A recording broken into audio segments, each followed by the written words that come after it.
Hello, everyone. Today, Frank and I are here sitting down and discussing infidelity. Now, before you shake your heads and think, okay, I've heard this topic a million times, let's get more specific. We're talking about financial infidelity. Absolutely. Okay. Frank has a wonderful quote. He says, if you can't trust them with your money, then you shouldn't marry them. That's right. And that's exactly what financial infidelity is about.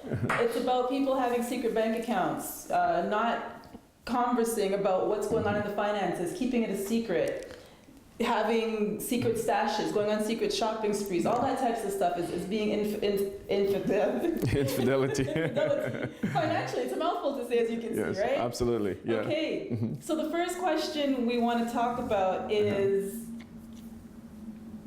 how do you detect if your spouse is being financially cheating? Well, as for most part, you see a shift in the communication. Okay, anytime there's anything secret starts in a relationship, whether it's health, wealth, or relationship. Okay, you see a shift in the communication. So people stop communicating or overly communicating. So things change. Okay, either they want to come and talk to you all the time about money, or just avoid the topic.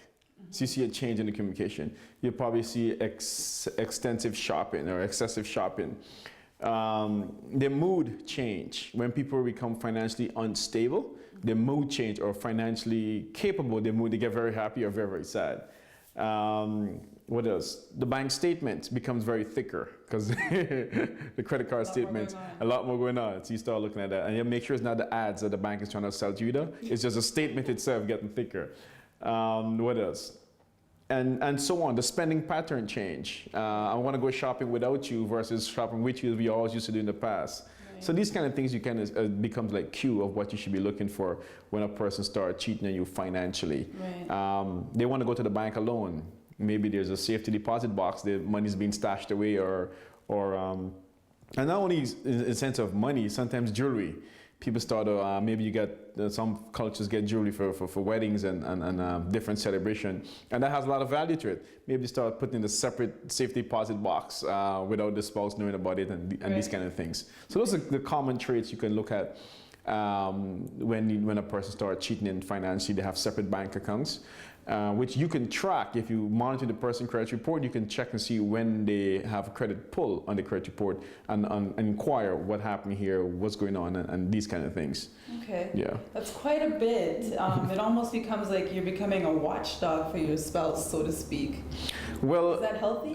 Well, it is and it's not. It's not. It should be mutually agreed. These things should be mutually agreed. If it's not mutually agreed, then there's a secret or there's something else going on. Or why is a person don't want to disclose these kind of things to you? Like, remember, when you get together with the spouse, two becomes one. So whatever's going on in my life should be going on in your life and vice versa. Right. So if you don't want me to look at these things, or I don't want you to look at these things, that should be an indication of what's the secret, something is going on. And you should pay close attention to that kind of situation. Okay, now what about someone who is new to a relationship? I've been used to looking after my own stuff, not having to report to anybody, as most of us have been. We've been single. Suddenly you have someone now who is wanting to be all up in your stuff, for lack of a better word. How do you deal with that? Well, here's the thing, Desiree. When you decide to have a relationship and two becomes one, it's not your stuff anymore. It changed. Yeah, it's not yours, it's our stuff or you and your partner stuff. That means he has access to all your records of everything that you're doing, and vice versa. So, and that's one of the mindset people need to change. You cannot be an individual in a relationship, or you can't be an individual in a team. So it's not about you anymore, it's not about your spouse anymore, it's about you together as a team forming a greater, better life with each other. Right. Yeah. Now, see, that goes contradictory to what our parents taught us, especially coming from a Caribbean background. Our mothers always taught us, have your vex money, have your stash, so just in case. Right. Does that not apply? Well, you should ask your mom, why are you planning to be vexed in a marriage? Okay.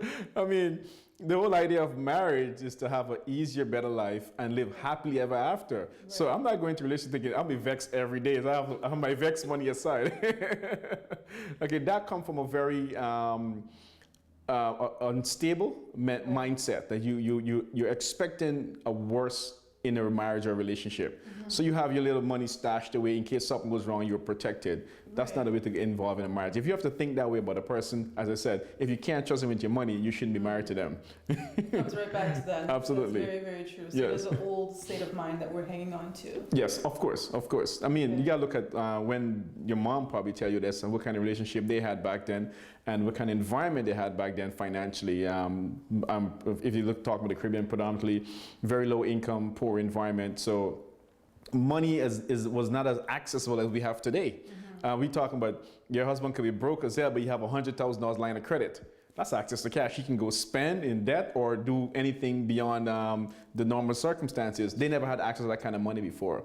So to look into, so if there's something wrong, you need to have emergency money put aside in their situation. Okay. Yeah. And that makes me come another question to mind. What about inheritances? Like I know dear old grandma has me on her will to inherit a lot of money. Is this shared as well? Like are we... Is the inheritance before? Is it before we get married or is after we get married? Well, she hasn't died, but she okay, has so it's this potential. Potential. Right. Well, that's something you can discuss with your spouse and let him know that. Listen, my grandmother have me in our will or in our estate, and this potential money is there. And if she does go and I inherit this money, that's my money. Okay, and that's to be clear up front. Okay, and that's where the prenuptial agreement comes into play. I'm going to ask you about that. Yes. So then a prenuptial is definitely yes. a safe guide that you can use to guard your stuff. Absolutely. And one can even argue, says, why are you protecting something you don't even have yet? Yes, that's true too, but it's potential. Yes, it's potential. Yes, absolutely. Okay, all right. Well, again, it's discussed. And if the person agrees, so listen, I understand your grandma can potentially be part of her estate for you. Right. I would not want that to be part of our marital assets. And that's your money before we get married. And if it's discussed, then everybody should be happy with it. It shouldn't be a big deal. Okay. Now, one of the biggest problems I think in relationships is that usually one person takes hold and says, let me deal with the finances. Right. And the other person then turns a blind eye, and they're often surprised when they find out what's going on. Right. Is that a correct way to assign roles like that? Or is it okay to assign roles and then revisit it periodically? Well, you have to revisit periodically to see what's going on. How do you know? Remember, it's your money as well. So you don't just open a bank account and just keep putting money and never go and see a bank statement. It's the same thing with your spouse. You need to say, listen, even though you're taking care of the finances, let's have a financial conversation once a month, once every 2 weeks. Let's just see what's going on in the month. I just want a brief overview, a summary. I don't want to know the details. I want a summary to see what's going on. And if you trust the person, you probably be sure the summary is going to be right. I think that's another topic we need to have is trust, because trust is a big word that keeps coming up in these conversations. And as we know, you can trust someone, but when things turn bad is when you see Dr. Jekyll and Mr. Hyde, the ugly side of money gets involved. Right. So you can trust them all you want, but we're not saying it's going to happen, but oftentimes things do turn bad. Right. But trust doesn't mean close your eyes and go to bed and sleep. Okay. Trust just means I leave it in your care. And we're going to discuss it on a periodic basis to see what's going on. So I'm still looking to see what's happening. I'm just not falling asleep and thinking 20 years after I'm going to wake up to be a millionaire. Right. When in fact I end up with $500,000 of credit card debt because my spouse went spending. Right. You still got to look into what they're doing. Yes, right. definitely. And what about emergency money? Money for circumstances that just pop up, or? Well, you don't need emergency money when you have debt. Okay. You don't need savings when you have debt. And if you're looking for an extreme situation, if something does pop, you need a few thousands of dollars, that's where line of credit and credit card comes into play. Keep it free and clear. So, so if something you do need money, access the bank's money. Line of credit is perfect with it to do it. But take your savings and reduce your debt. That's what family should be doing. Reduce your debt, reduce your mortgage balance, and those are things you're working towards achieving over the years with your spouse. Okay, well, what about if you come into a situation where you're getting together with someone and their finances are not that great? They have bad spending habits, they're poor on budgeting, your finances are great. Is this a good union? Can it be fixed? Well, that's kind of a tough one. Well, again, the good thing the thing to do in that situation is put the person on a financial plan. So listen, if we're gonna get together, you need to have your finances in check within the next 24 months, within the next 36 months. And that's why it's very important you have the discussion early in the relationship before it gets too bad. So you put the person a 24 months time frame or whatever time frame you both agree on, and they have to get the finances in check. If they don't, then you decide whether you want to proceed or take the exit. So you check in or you check out. Exactly. Yeah, you make a decision for yourself. You make that. Obviously, if they cannot fulfill that 24-month obligation, doesn't continue for the next 24 years of your life. Do you want to be a part of that? If you're okay with it, then move forward. If you don't, then move on. Next. Right. Wow, but you're still invested this time though. So it's... Relationship is a risk. Nothing is guaranteed, just like investment, everything is a risk. Yeah. So you putting time into a person doesn't guarantee results. All it means that you have a chance of things might get better at the end of the day. Right. At the end of the day, you can say as well, I'm not ready to commit to you as yet. Get your finances in check, and when that is in check, then we can discuss us getting together. So you're not really investing in that person anything at all. Wow. Right. Okay. But you risk losing them to someone else who who's willing to have a less standards than you. Let's face it, a lot of people don't, as we know, don't have these conversations. So there is a good chance that you can be passing over people. Right. Because of the situation they have going on. But you're not really passing over anyone, Desiree. Listen, there's 3.5 billion of equal male female in the world. Or you want to put 60-40, whatever it is. So that's one out of the 3.5 billion you could potentially have. So guess what? Next. There's a lot of people who prefer to pass over their spouse. If you talk to them today, say, I should have passed over him or her because the disaster I'm in right now, I wish I didn't get married to that person. So you're not losing anything. Very true. Coming into a new relationship, though, we will have separate bank accounts. Do we join these accounts? Do we keep them separate? Or do we have a joint account where we pay bills and whatnot from, and we have our own separate account? We should have one account. One account? Yeah, we merge everything together. Two becomes one. Okay. It's a household, it's a union, it's a family, it's a marriage. The two becomes one. Everything else gets deleted and start all over again. We live in, it's like getting married to me, you still live at your mom's house. That's like a separate account, right? Okay, Yes. you come home to sleep, but you go eat dinner at your mom's house, right? It's not quite of a union if you operate that way. So everything merged comes into one, and then you take it from there to the next level. But in this day and age of modern technology, someone can still have separate accounts because you can sign on online, there's no physical statement, there's no trace. Again, it comes back to trust because... Almost every bank that opens a bank account with you today do a credit check on you. Okay. Review the annual or quarterly credit report, and it tells them who does an inquiry on that individual. Right. And again, you hope the person is being open with you. And if you can't trust them with your money, you shouldn't be married to them. Wow. Okay. All right. And the other thing that people need to take into consideration is a prenuptial agreement or a prenuptial status. That's very, very important. That's the ultimate truth of a relationship. It allows the other person to disclose everything about themselves financially, finances, assets, and debts, and liabilities as well. And that's the ultimate truth that you move forward with. Right. Okay? And so you open a conversation about a prenuptial agreement, if there's any assets, even if there's no assets at all. You want to make sure that sometimes you can even be protecting that person. Maybe they have assets and you don't. And you say, listen, I love you, I trust you, but I want to make sure if things doesn't go well with us, I'm not coming after your money, or the lawyer is not coming after your money. Flip it around. Right, because sometimes you don't have a choice. The lawyer said, hey, we're going after that money. Okay, so you make sure that everything is disclosed up front. Is almost like the ground zero, the beginning of everything. Everything comes to the open field, and we discuss it, and we move forward from there on. So prenuptial agreement is very, very important when it comes to relationships and marriage. Now, a lot of us, when we hear the word prenuptial agreement, we think about these big cases we hear on the news, like, you know, people with billions of dollars and stuff, they're protecting that. How much is enough to put into a prenuptial agreement? As long as you think it's enough, is that enough? Or is there a certain minimum amount, maximum, I mean, not maximum, but minimum? It's a personal comfort level. It can be as little as $10,000. Right, so you can do that. It won't seem foolish. It can be as little as $50,000, your retirement portfolio you're protecting. So it's a comfort level between you and your spouse. And if you both agree, then that's what it is. Right. Okay, no one can say, well, it has to be minimum, maximum, doesn't matter. It could be want to understand what the person's liability is. And let them know, so listen, you come down to this marriage, not even your asset, you have $100,000 in debt. If this relationship doesn't go well, I'm not clearing that $100,000 in debt. So you can put all that in. Absolutely, it's protecting me from taking on your liability. Remember, two becomes one. So what you bring on board is part of my portfolio now. So if things doesn't work out, I'm not taking on $100,000 debt. That's your money. Okay, you got to clear the debt yourself. Okay, so all these things you can put, everyone thinks prenuptial agreement is just only for assets. It's for liabilities as well. You have me interested now. I never knew that. I'm going, Yes. Really? Okay. Yeah, it's for liabilities as well. Yeah, I'm not taking on your $200,000 debt. You probably came from your ex-relationship, probably came from your student loan, whatever it is, your wild, young spending, whatever it is, right? I'm not taking that on. So I'm protecting myself from bringing on the liability debt. You can also put a time frame in this. Listen, you have between 5 years to clear this debt. Okay, and it's all done in contract agreement where you both parties have to sign off on it. So both parties agree on it, and then you move on from there.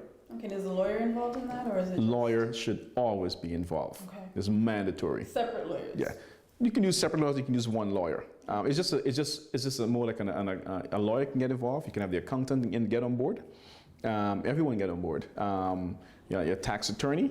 Because also sometimes assets or liabilities can become a tax liability as well. So make sure everyone get on board to discuss these particular situation, and you should be good to go. Of course, you bring more people on board depends on the level of finances we're talking about. You won't bring everyone on board for like $10,000. You know, if we're talking about hundreds of thousands of dollars, millions, then you go on and bring everyone on board to streamline everything to make sure you're protecting yourself or your spouse assets or liabilities. All right. All right. Wow, okay, we're learning a lot here today. Yeah. You mentioned safety deposit boxes, jewelry. You have expensive jewelry and you want to have a safety deposit box to put that in. It's your jewelry you had from before, suppose. Is that to be disclosed as well? It should be disclosed. If it's something you want to keep for yourself, it should appart, again, prenuptial agreement. So this is my jewelry I inherited from my mom, grandmother, whatever it is. And I want to make sure if things does go wrong with us, this jewelry remain in my family, remain for my kids, remain for whatever you want it to be. So yes, it should be disclosed. It should be. Right. There should be no secret with money. Exactly. Nothing or any secret asset. I mean, you're talking about your loved one, your spouse, your darling, your baby, your whatever you want to call him, your boo. So you want to hide something from your boo? I mean, what kind of relationship is that, right? And this is when it becomes very separate. When you call in your partner all these wonderful names, well, all of a sudden you run to the bank on a Monday morning, depositing the gifts you got on the weekend from your family members because you don't want him or her to know about how many money you have saving. And what kind of person are you if you live in that kind of life, right? Right. So that's not very fair. You can stay single and do what you want to do. Don't get involved in the marriage if you want to be that way, right? Exactly. Yeah. Now, it leads to another thing. These days we have a lot of blended families coming in with my kid and his kids. Right. How do you protect what you have? I know it's us now, but you have your kids to protect as well. Right. How do you protect assets for your children? Is it again the prenuptial? Prenuptial. Or the will or? Prenuptial, will. Prenuptial. I had X amount of dollars in assets before I met you. If something does go wrong with me, this money goes to my children, and the will stipulate that, and it's very clear. But that's known up front. It goes to my previous kids, and anything we work towards and develop now, it goes to any kids that we create within that time frame of our marriage. Yeah, but you have to put that up front, clearer. Yeah. Again, the prenuptial agreement is the ultimate scale of truth. It sounds like it. It levels the playing field for everyone. All the secrets, all the mistakes, it comes on the table. Right. Okay? And from there on, you take it from there. Right. So you can go as far as having an investigation on the person before the person of guilt get drafted, because they might not be telling you the truth. Exactly. So you can really find the truth out if you get a higher investigation. Listen, check him out, check her out, see what's going on with the finances, and everything comes to the table. Yeah, but they may also have, what about like hidden, like you said, loans from family members or friends that they have that they owe? The prenuptial agreement protects that as well. Okay. If it's loans from family members that's not disclosed, it's still on you. So you can still specify undisclosed amounts? Absolutely. Okay. Absolutely. It doesn't come a part of the family union. It comes a part of whatever you had before. Right. So you personally will be liable for that. Prenuptial agreement stipulates that. Very clear. No mistakes. Okay. The ultimate scale of truth. Right. Now, I have another question. Is it possible you're with someone and they may have debt or whatever to protect your matrimonial home from getting a lien, if possible, put against it from their debt? Or is that just part that's it's a part of the team. Oh. Okay. Part of the team. They have liability debt, and you have your matrimonial home there. You have assets. Creditors will be coming after your home, especially if the name is untitled, even if the name is not untitled. Oh. Want to know that you're either common law spouse or marriage spouse, they'll be coming after your property. And again, what is the period for common law? Sorry? What is the period for common law? I think, I'm not clear on that, but I think it's 12 months plus, Okay. 12 or 24 months, then Okay, it becomes so you gotta automatically husband and wife. Keep track of that on your calendar Yeah. as well. That's right. Okay. Wow. Let's move into savings. Yeah. Come into a relationship again. I have 50 in savings. Right. He has none. Back to the prenuptial again. Yes. Do we join? We join this? It's up to you. It's up to you. You can bring it together, or you can say, this is my money I had before you, and I want to keep it for my previous kids, or for my family, or for myself. If something does go wrong with us, this money doesn't get taken part of the family union, and it's totally separate. And you disclose that up front. It's all about disclosure, disclosure, disclosure. Yeah. If you disclose it up front and there's no secret, there's no back-end deal happening, then everyone should be fine. Wow. Now, when I first spoke about infidelity, I said we're not talking about cheating, but sometimes people cheat financially to be cheating with other people because they'll have a separate bank account, they may even have a separate home, a separate life with another person. So this is also a good indication if you have this disclosure to see if there's something going on in the background. Well, the thing is, if you're current with your finances, you do your monthly check, you do your monthly or quarterly credit report check, and you don't see all that stuff, something's definitely wrong with you. If you're on top of your financial game, on top of your family, your relationship game, there's people not that smart to hide things from you unless you're not paying attention. Again, break down the communication. I mean, it's hard for a person to live a double life. It's very, very difficult. If they are, you're not very in tune with your relationship. That means something's wrong with you as well, right? That's why that's happening to you. Right. So if you follow the rules of relationship, follow the rules of money, you can't go wrong. You can't go wrong. Yeah. Okay. They might get away with a little bit, but not a whole lot. You'll catch it in the bud. Absolutely. You will. You will. You Okay. will. What about RSPs, RESPs, RRSPs, TFSAs, all that kind of stuff? Is this again something that you put forward and say, I have this, put it in the prenuptial? Yeah. We're always coming back to the prenuptial. Prenuptial, yeah. Protect the previous discuss assets. Yeah. How it's going to work. Especially the ones at work. The work where you put some of your money in the boss Right. match the difference, whatever it is. Again, you might have a bulk of money there up front. If you put in a prenuptial agreement, the spouse can't go after it in the sense of divorce. Okay. Financial habits are hard to break. Yep. I'm coming back to that. And if you have someone who has bad financial habits, do you take control of how far do you go I guess it depends on how badly you want the relationship. Right. It's up to you. You might say, well, your habits are so bad I don't want to be with you because I know it's going to turn into a financial disaster down the road. You can't control yourself financially, you overspend. And again, it rolls into many different things in that person's life. And do you want to be working at Walmart as a greeter for retirement? Or do you want to just enjoy traveling with your spouse and enjoy a wonderful life? Right. Okay, you choose what you want. It's all about choice. Right, so if a person has bad financial habit, you tell them to listen, you good? Elsewhere. Wow. Okay. Because they disrupt this, they're robbing you of your wonderful life that you want for the future. Right. Okay? And you can't tolerate that. They'll be robbing your kids of the wonderful life you want for them in the future. So bad financial habits, wonderful. Elsewhere, not here. Very clear. Okay. Yeah. It seems like because statistically this is happening so much, they say 30 to 40% of people or relationships are going through this. Yeah. We're going to have a lot of lonely people. Yes, absolutely. Absolutely. It's definitely a Absolutely. breakdown. If people really take this to the step by step, Yeah. we're going to have a lot of relationships. Well, you choose lonely or broke. That's true. Right. Now, if I'm lonely, I can pay for a lot of happiness if I have money. Right. You know, even if it's not real, I can pay for a lot of happiness. I know a lot of people like to be around me if I have a lot of money. Right. But when you're broke, You by yourself. you are yourself. You know you're lonely and you're broke. Yeah. Okay. There's no happiness in that. Right. So it all comes to being financially responsible. Right. Okay. Right. And not only money. When a person lacking organization with their money, it transfers to other things else, as like their health situation and all that kind of stuff. You know, they become very unhealthy. And that's a totally different topic, but that's another thing that gets breaking down. A person becomes unhealthy, you become the person got to take care of them when they get older because they choose not to take care of themselves and they don't take care of their money. And there's no money, there's bad health, then good luck. That's a really bad situation to be in. Right. Yeah. Right. No, definitely. Especially if the person's gambling. Yeah, that's right. Yeah. Gambling has been shown to be one of the hardest things for someone to get themselves out of in one lifetime, because you can be so much in debt that you'll never get out of that. Yes, absolutely. So, and it's an addiction. So definitely, I agree with you on that. Yeah. Well, Frank has found some wonderful articles on financial infidelity, money secrets, and 9 ways to tell if your spouse is financially cheating. These links will be placed on the website along with this video. That's correct, yeah. For you to click on and go ahead and read. There's some really valuable information.